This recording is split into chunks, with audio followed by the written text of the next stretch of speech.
Hi everyone, this is Nazmul Karim. So today I'm going to present my ECCV 2024 paper, Augmented Neural Fine-Tuning for Efficient Backdoor Purification.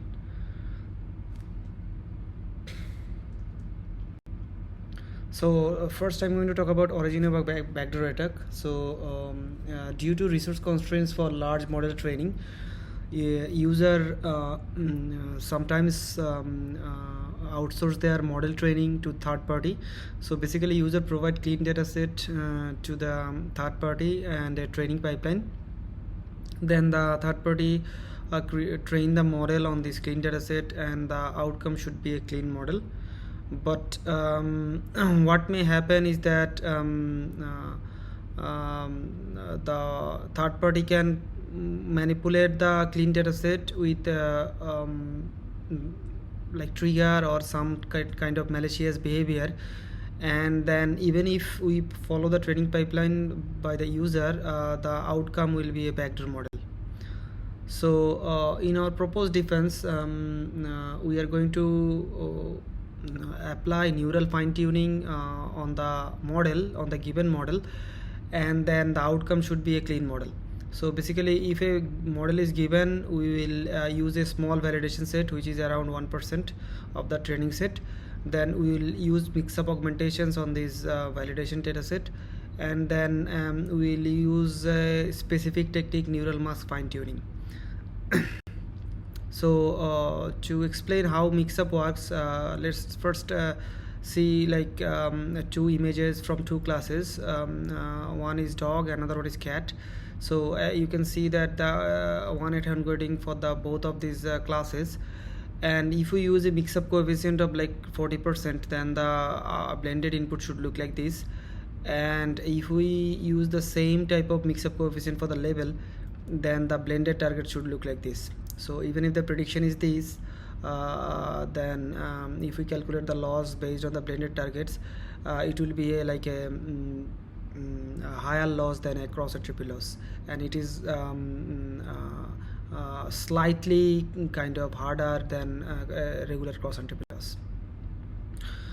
Harder. And this is neural mask fine-tuning.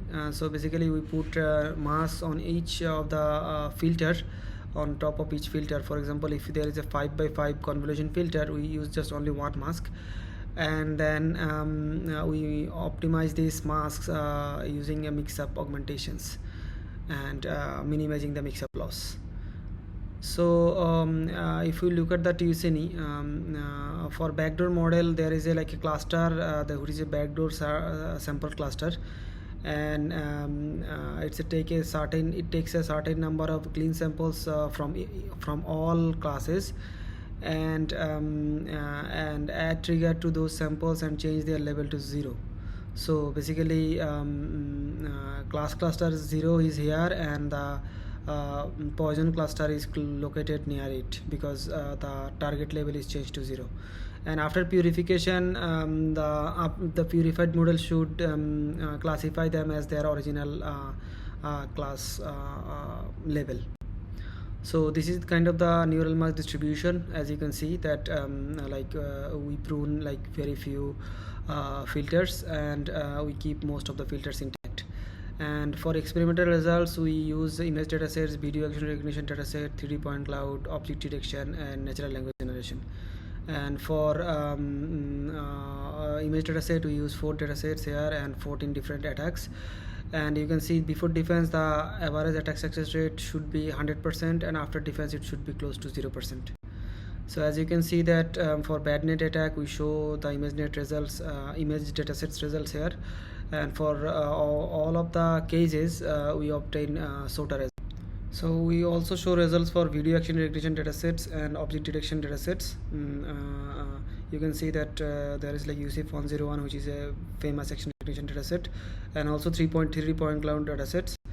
And we show an ablation study here, where we show that without augmentation, mix-up augmentation, the results performance deteriorates, as well as the mask scheduling function which we use. And for mask scheduling function, we see that out of all of the function, exponential function gives the best results, and it is verified on all the datasets.